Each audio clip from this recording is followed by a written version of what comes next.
Good morning, friends and family of friends. Happy Monday the 9th, everyone. As you can see, we're still aboard our virtual jet and headed to our next location.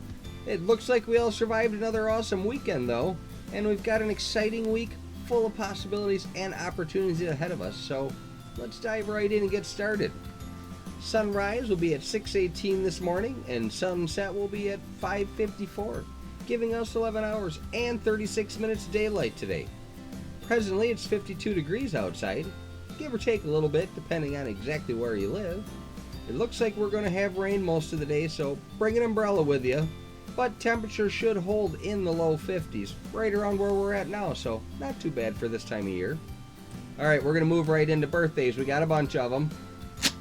From our family of friends celebrating birthdays, or who celebrated birthdays on Saturday the 7th, happy birthday Roberta Erickson, Scott Hudson, Jamie Walnitz, Bonnie Von Ruden, Sarah Frisch Davis, Rusty Loof, Sherry Pearden, Mick Ellis, Sarah Kaiser, Jeffrey Meyer, Neil Mankey, Wendy Allen, and Carissa LeClags.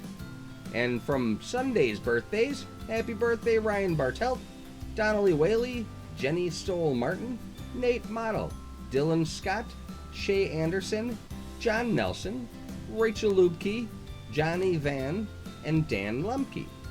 And finally, from our family of friends who are celebrating birthdays today, happy birthday Kimberly Aldrich, Kayla Kenton, Gary Thompson, Sherry Loomby, and last but certainly not least, Scott Welsh. We only have one celebrity birthday shout out for you today, and it starts with and ends with a popular actress who became recognized for her roles in John Tucker Must Die and Hairspray. She played Meg Pryor in American Dreams and received a Teen Choice nomination for her performance in the film Prom Night. She also plays Chloe Beale in Pitch Perfect 1, 2, and 3. Brittany Snow turns 34 today. Alright, moving on to history. On this day in 1945, the U.S. executes a firebombing raid over Tokyo, regarded as the single most destructive bombing raid in human history. With 16 square miles of central Tokyo destroyed, 267,171 buildings destroyed, and an estimated 100,000 civilians killed, with over 1 million left homeless, Tokyo's industrial output was cut in half due to this single bombing. The raid consisted of 334 B-29 bombers dropping 1,665 tons of bombs on Tokyo. The first firebombs were dropped to form a large X pattern over Tokyo's working-class district. The following planes aimed for the large flaming X. High winds caused the fires to spread quickly and turned into major blazes. American casualties consisted of 96 airmen killed or missing, 6 wounded or injured, and 12 B-29s shot down. This was the highest death toll of any air raid during the war, including the nuclear strikes on Hiroshima and Nagasaki.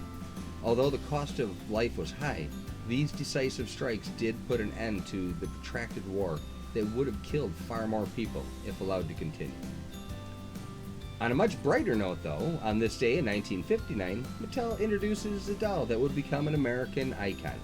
Barbie was the first mass-produced toy doll in the U.S. with adult features. 5 years later, on this day in 1964, the first Ford Mustang is produced. Yep, that was an epic era to start. And finally, on this day in 2011, the Space Shuttle Discovery makes its final landing, completing its epic 30-year journey through space and into the history books.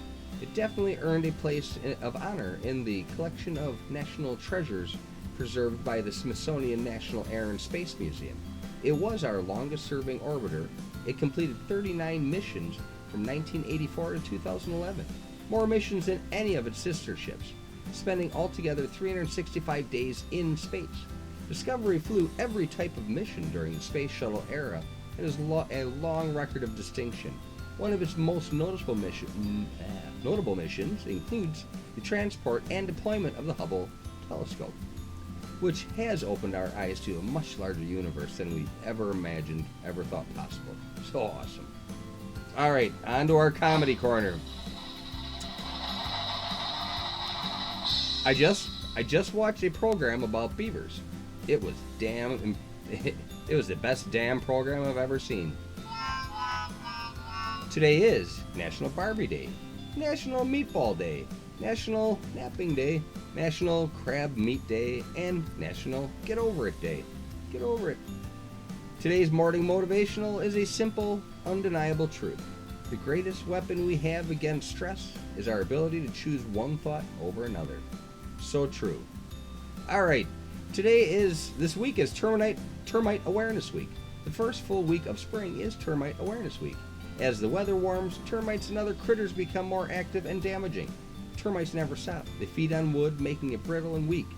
If left to feed long enough, they can totally destroy a home. The bugs do not sleep. They perpetually chew through wood. On the average, termites cost U.S. property owners billions of dollars in property damage a year. And that was a billion with a B each year. What's worse, most homeowners insurance does not cover termite damage. The reality is, like any insurance you have, the insurance company will try to pay as little or nothing when possible. If you can spot it and you don't fix it, odds are they won't pay to repair it. The responsibility of properly maintaining a property is owned by the property owner. Knowledge is power, so let's dive into some prevention ideas to help you guys maintain what you have.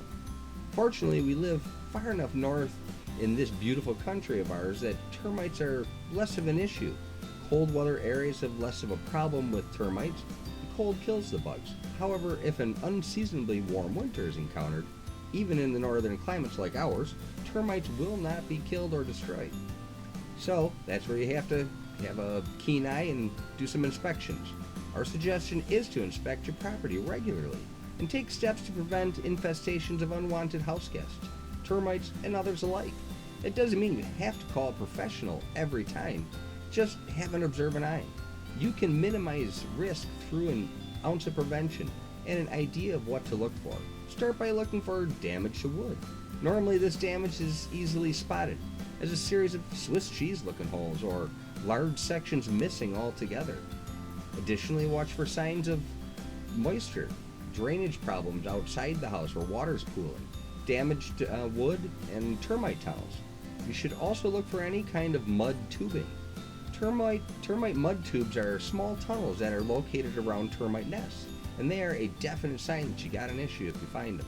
Some of the other useful prevention ideas do include getting rid of wood piles and other debris near and under and around the house.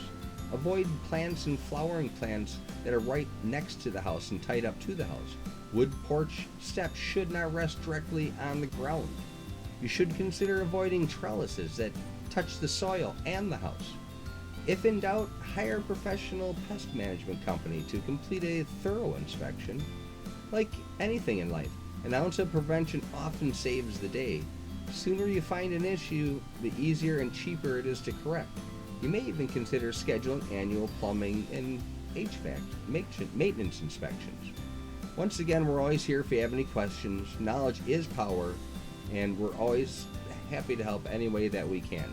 This is the type of thing that can save you thousands and maybe save you tens of thousands of dollars. As usual, Blend and I appreciate the time that you spend with us each day. We hope that this helps shed a little bit of light on the importance of inspecting your home and keeping these critters and bugs out. We just want to help you preserve what you have, and if you're looking to buy a house, we can help you get the most out of your money. Until then, have a great day, make it a great day. You have the power. Thank you again for your time, and we look forward to talking to you soon.